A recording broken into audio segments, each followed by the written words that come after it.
Hello everyone, good morning, welcome back to our new vlog. तो सभी को प्यार भरा नमस्कार जोशीमठ की एक और खूबसूरत सुबह से। आज हमारी ट्रिप का थर्ड डे है दोस्तों, और अभी सुबह के 7 बज रहे हैं और हम निकल चुके हैं जोशीमठ से अपनी अगली मंजिल बद्रीनाथ धाम के लिए। तो सुबह सुबह का टाइम है दोस्तों, तो ठंड भी बहुत काफ़ी लग रही है, लेकिन इन पहाड़ों में बाइक चलाने में बहुत मज़ा आ रहा है। दोस्तों जोशीमठ से आगे बढ़ते बढ़ते रास्ता और भी खूबसूरत होता जा रहा है। एक तरफ ऊंचे ऊंचे पहाड़ और दूसरी तरफ अलकनंदा नदी हमारे साथ साथ चल रही है। अभी सुबह का टाइम है, ट्रैफिक भी ज़्यादा नहीं है, इसलिए ठंडी हवा के साथ बाइक राइड करने का एंजॉय करते हुए हम आगे बढ़ रहे हैं। तो चलिए दोस्तों, हमारे ट्रिप के तीसरे दिन का सबसे खास सफ़र शुरू करते हैं जोशीमठ से बद्रीनाथ धाम की तरफ। जोशीमठ से बद्रीनाथ का सफ़र करीब 42 किलोमीटर का है दोस्तों, और अभी सुबह का वक्त है और ठंड भी काफ़ी ज़्यादा है। तो ज़्यादा बातचीत ना करते हुए मिलते हैं डायरेक्ट बद्रीनाथ में। हम बद्रीनाथ तो पहुंच गए, लेकिन ठंड इतनी भयंकर है।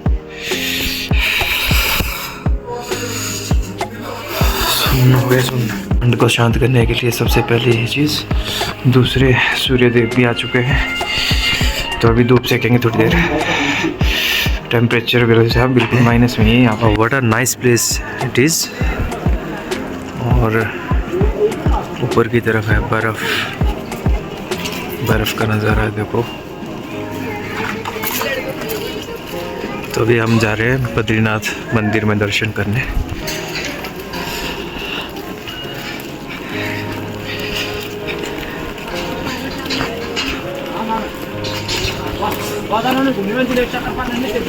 गाइस व्यूज देखो आप, व्यू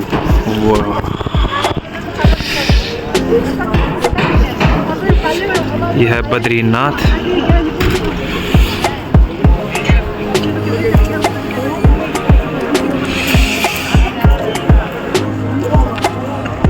और यहाँ पर बन रहा है ये शॉपिंग मॉल जैसा कुछ। तो और ये है रास्ता मंदिर की तरफ चलते हैं। गाइस जो सुबह बैंड बजी है ना ठंड में, बाय गॉड, बाइक पर, और यहाँ पर जो आगे नज़ारा है एक नंबर, एक नंबर। तो Himani, how are you feeling? बहुत ठंडा ठंडा और बहुत अच्छा, ठंडा ठंडा और अच्छा मिक्स काम है। तो अभी हम दर्शन करने जा रहे हैं, आपको भी करवाएंगे होपफुली। अगर आप यहाँ आते हो तो बाइक से अगर आते हो तो भाई साहब अपनी पैकिंग ज़रूर ढंग से रखिएगा। खासकर कानों में ठंड लगती है, पैरों में ठंड लगती है, हाथों में ठंड लगती है। बाकी आप यहाँ पे आइए और एंजॉय करिए। जा रहे हैं अभी।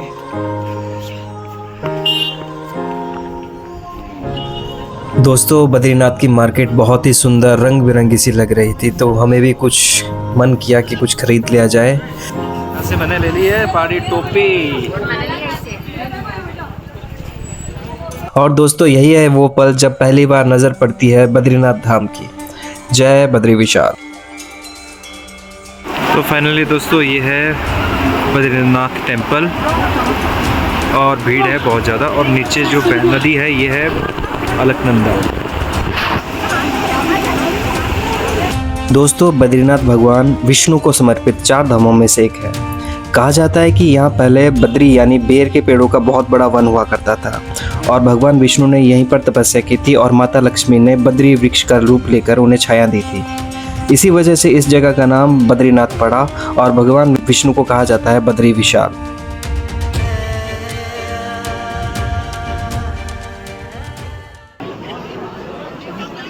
सत्यनारायण भगवान की जय। चल ठीक है। कृष्ण हरे परमात्मने प्रणतः क्लेशनाशाय गोविंदाय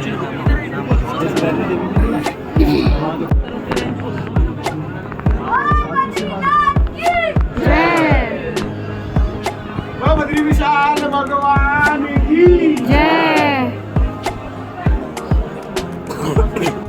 दोस्तों बद्रीनाथ मंदिर के साथ ही यहाँ पर एक गर्म पानी का कुंड है जहाँ पर लोग स्नान करते हैं।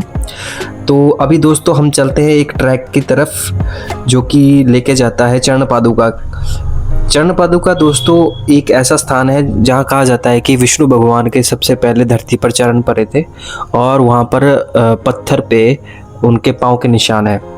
तो हम अभी वही निशान देखने के लिए बद्री विशाल के चरणों के दर्शन करने के लिए शुरू कर रहे हैं अपना ये खूबसूरत सा ट्रैक। बद्रीनाथ जी के दर्शन होके अब हम जा रहे हैं चरण पादुका की तरफ। वो एक जगह है ऊपर, वहाँ चल रहे हैं, हमें वहाँ जाना है। ये एक्चुअल रास्ता है लेकिन ये मैडम मेरे को पता नहीं कहाँ से लेके जा रही है। ये भी रास्ता है मतलब, लेकिन ऐसे बहुत स्टीप। यहाँ पर बर्फ देखना भी स्टार्ट हो गया।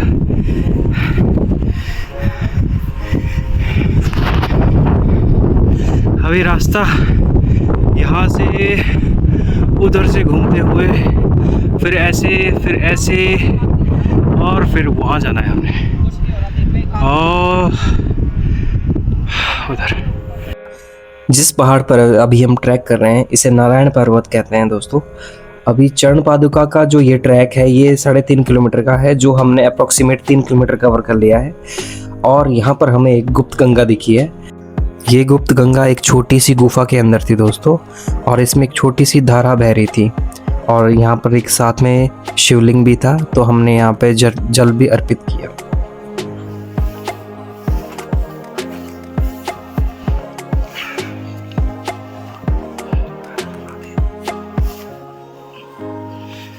शिव शंकर।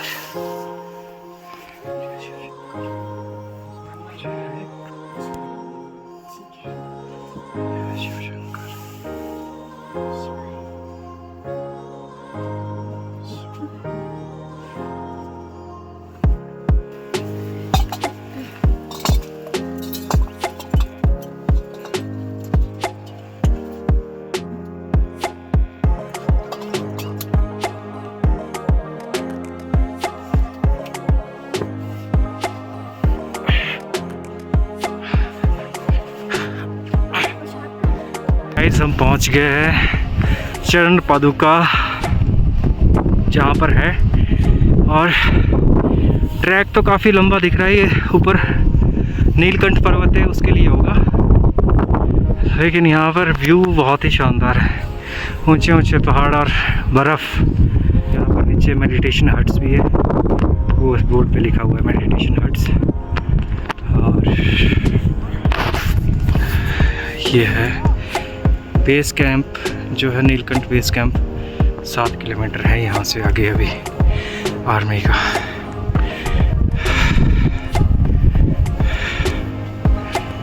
तो फाइनली दोस्तों हम पहुँच गए हैं चरण पादुका वाली शिला के पास। इस शिला पर पैरों के निशान बने हुए हैं दोस्तों, लेकिन जो मेन चरण पादुका है दोस्तों वो इस तरफ है जो मैं अभी आपको दिखाने वाला हूँ। ये कहा जाता है कि विष्णु भगवान के पद चिन्ह है, और ये भी कहा जाता है कि भगवान विष्णु ने पहली बार जब धरती पर कदम रखे थे तो इसी जगह पर रखे थे।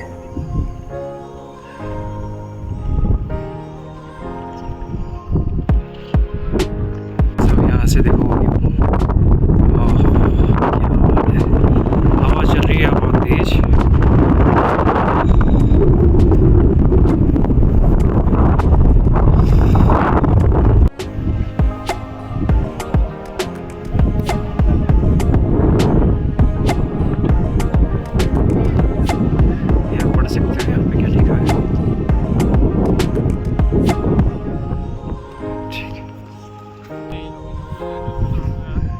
तो अभी हम जा रहे हैं वापस। भाई साहब यहाँ पर कोई जानवर है, ये है मुझे तो वो लग रहा है पहाड़ी बकरा होता है जो जंगलों में पहाड़ों पर रहता है। इस तरह से कुछ है, पर ये क्लियर नहीं दिखा। बोला चंगे भले रास्ते से आ। अब देखो बिल्कुल साफ़ सुथरा रास्ता है, इससे नहीं आना, कहते मेरे को यहाँ से आना है। अब देखो भाई साहब इसने लगा दिया आधा घंटा यहाँ से यहाँ आने में। हो गया। और आप नीचे व्यू देखो, ये है बद्रीनाथ की नगरी और ये दिख रहा है मंदिर, ये बद्रीनाथ धाम। तो अगर आप यहाँ आते हो तो चरण पादुका के लिए आप ट्रैक कर सकते हो। बहुत ही बेहतरीन ऊपर व्यू भी है और चरण पादुका के दर्शन भी हो जाते हैं। तो फाइनली भाई साहब हम पहुँच गए नीचे और ये है मंदिर और हम लोग आ रहे हैं वो पर्वत जो दिख रहा है आपको चोटी, उसके बस सतह से। तो वापस पहुंच गए मंदिर के पास हम लोग। अब हम जा रहे हैं माणा गांव और यहाँ का बद्रीनाथ से माणा गांव कुल 4 किलोमीटर आगे है दोस्तों, और माणा गांव के बाद तिब्बत की बाउंड्री स्टार्ट हो जाती है, इसीलिए इसे भारत का पहला गांव बोला जाता है।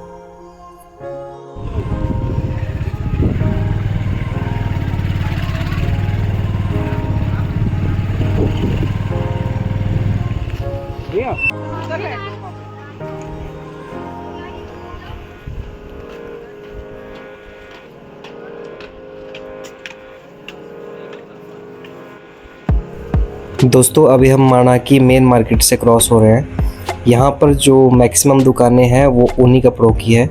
ये लोग अपने आप बुनाई करके इनको बनाते हैं दोस्तों, जिसमें स्वेटर, कंबल, चादर, कंबल और तरह तरह की जो चीज़ें होती हैं जो सर्दियों में पहनते हैं हम, सारे ये लोग खुद बनाते हैं। दोस्तों आप देख सकते हो यहाँ से हम कहाँ कहाँ जा सकते हैं। तो ये मेन जंक्शन पॉइंट है। अभी हम जा रहे हैं पहले गणेश गुफा और व्यास गुफा, फिर वहीं से किसी ने गाइड किया कि वहाँ से नीचे को जाके वो सरस्वती जो पॉइंट है वहाँ पर जा सकते हैं। दोस्तों अभी मैं जिस गुफा में परिक्रमा कर रहा हूँ ये गणेश गुफा है। ऐसा कहा जाता है कि जब वेद व्यास जी महाभारत की रचना कर रहे थे तब गणेश जी इसी जगह बैठकर महाभारत को लिख रहे थे। तो फाइनली भाई साहब हम पहुँच ही गए ऑलमोस्ट। पहाड़ पर लिखा है व्यास पोथी।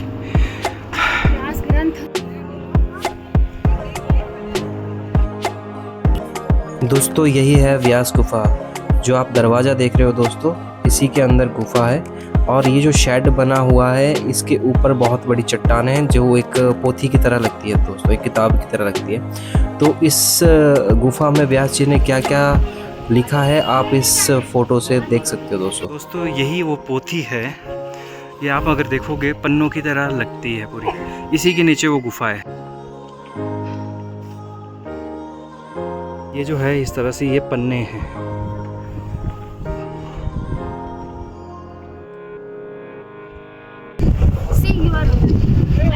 तो दोस्तों यही है गणेश व्यास जी की पोथी, और सामने लिखा भी है उस पर व्यास पोथी। तो ये एक किताब की तरह है, मतलब इसी में उन्होंने सब कुछ लिखा था, जितने भी उन्होंने ग्रंथ, जो भी स्क्रिप्चर्स उन्होंने लिखे हैं वो ये पुरानी पोथी है। और यहाँ से व्यास जी बोलते थे और नीचे बैठकर जहाँ पर ये झंडे चमक रहे हैं वहाँ पर गणेश जी लिखते थे, वहाँ पर गणेश गुफा है। तो ये है माणा विलेज और सामने जो आप देख रहे हो ये है आर्मी बेस कैंप। और इसके बाद ये जो रेंज स्टार्ट होती है इसके पीछे की तरफ चाइना है दोस्तों। अब हम जा रहे हैं भीम पुल और सरस्वती नदी। वो देखो दोस्तों अभी हम जाना है वहाँ पर, और ये देखो ये 5 पांडव जा रहे हैं, देखते हैं नीचे जाके। भाई साहब स्ट्रक्चर देखो, ओपन बीम पे खड़ा किया हुआ है ऐसे, और ये सामने 5 पांडव। दोस्तों अब हम पहुंच चुके हैं जहां हमें सरस्वती नदी देखने को मिलती है। सरस्वती नदी यहाँ बहुत ही संकरी चट्टानी घाटी में से तेज़ी से बहती हुई दिखती है, इसलिए पानी की जो आवाज़ है वो बहुत तेज़ सुनाई देती है। सरस्वती माता को विद्या की देवी भी माना जाता है दोस्तों। और माणा गांव की सरस्वती से जुड़ी कई पौराणिक मान्यताएं महाभारत और पांडवों से भी जुड़ी हुई है। ऐसा कहा जाता है कि पांडवों ने वनवास के दौरान भीम ने सरस्वती नदी को पार करने के लिए एक विशाल पत्थर, जो कि ये शिला जिसमें से हम क्रॉस करते हैं दोस्तों, इसे यहाँ पर रखा था, जिसे हम अभी भीम पुल के नाम से जानते हैं। यहाँ सरस्वती का पानी आगे जाकर केशव प्रयाग में अलकनंदा नदी से मिल जाता है। अभी हम वहाँ भी जाएंगे, लेकिन उससे पहले हम यहाँ थोड़ा सा सरस्वती माता का जल लेने नीचे जाएंगे दोस्तों। यहाँ से ये दिख रही है ना आगे, सरस्वती नदी निकल के आ गई है। भाई साहब ये मानती नहीं है, अब नीचे उतार रही है। नदी में जाके खुद भरना है कहते बॉटल में पानी। अभी दिखाते हैं कहाँ से जाना है। वो देखो नैरो पैसेज है पूरा, और वो है नीचे नदी। भाई आजा।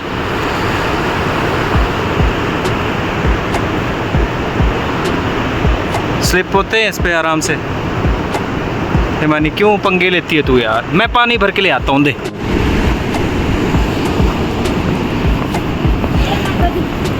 ये है माँ सरस्वती, विद्या की देवी माँ सरस्वती साक्षात हमारे सामने है।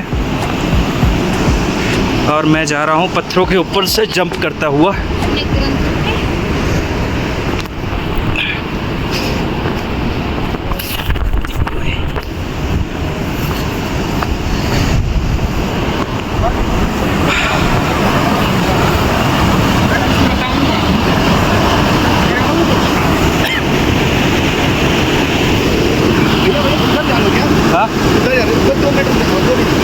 फोटो लेना है आपने? देखो दोस्तों, हमें हम लोग यहाँ पर आए थे तो हमें एक गोल पत्थर मिला, और इस पत्थर का स्थान यही है, और ये पत्थर यहीं रखा हुआ था। इसके पीछे क्या कॉन्सेप्ट है मुझे नहीं पता, लेकिन मैं आपको थोड़ा सा माँ सरस्वती के बारे में बताता हूँ। माँ सरस्वती वहाँ से आपको फ्लो होते हुए देखा आपने। पौराणिक कथाओं के अनुसार ये कहा जाता है कि जब वेद व्यास जी अपना स्क्रिप्चर्स जो है ग्रंथ लिख रहे थे, तो उस समय व्यास जी ने माँ सरस्वती से आग्रह किया कि मतलब यहाँ पर थोड़ा गर्जना के साथ ना बहे, आराम से शांति से बहे। तो ये नॉर्मल फ्लो इस तरह से होता था माँ सरस्वती का। लेकिन जब वो थोड़ा ज़्यादा शोर हुआ, और ऊपर जो है वो अभी जो आपको मैंने दिखाया वेद व्यास जी की गुफा, वहाँ पर वो लिख रहे थे, तो उन्होंने माँ सरस्वती को श्राप दे दिया कि तुम पाताल लोक में चली जाओ। तो यहाँ से माँ सरस्वती जाती है और आगे जाके माँ अलकनंदा में मिलती है। और तो अभी हम जा रहे हैं उस संगम की तरफ जहाँ पर अलकनंदा और माँ सरस्वती मिलती है, और उसके बाद हम जाएंगे ऊपर जहाँ पांडव स्वर्ग लोक की तरफ गए थे। दोस्तों यही है संगम, ये आ रही है अलकनंदा नदी, और यहाँ से है माँ सरस्वती नदी, और यहाँ हो रहा है संगम। तो यही नदी है जो आपने अभी सुबह बद्रीनाथ में देखी थी मंदिर के सामने। और व्यू कुछ इस तरह से है। ये है माणा विलेज।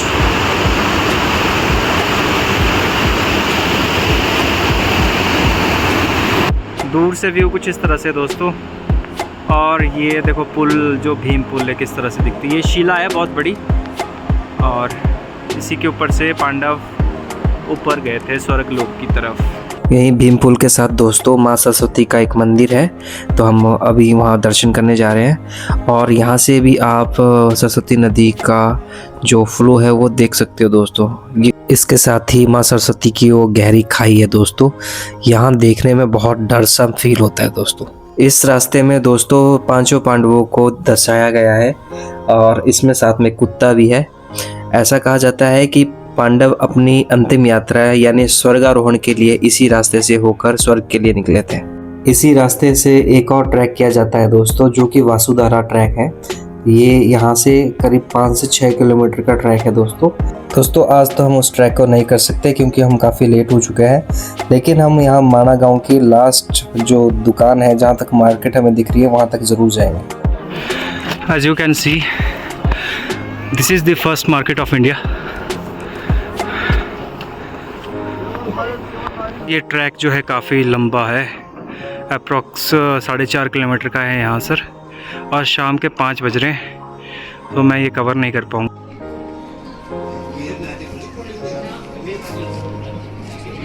गाइस यहाँ माना गांव में कोई लोकल जो यहाँ के देवता है उनका गुड़ खेल चल रहा है। होपफुली हम आपको दिखा सके।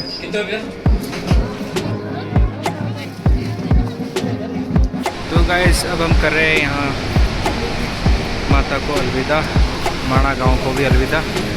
तो चलते हैं बैक। तो गाइस अभी हम जा रहे हैं वापस और एग्ज़िट ले रहे हैं माना गांव से।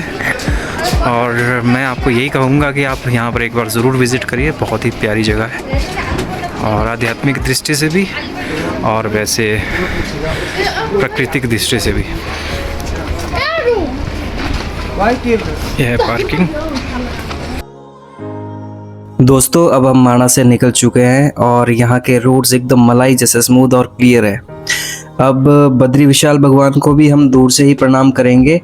उन्हीं की नगरी से हम निकल जाएंगे सीधे ही डायरेक्ट। और अभी क्योंकि अंधेरा जल्दी होने वाला है, ठंड भी बढ़ जाएगी, इसलिए आज का सफ़र यहीं जोशीमठ में ही ख़त्म करेंगे।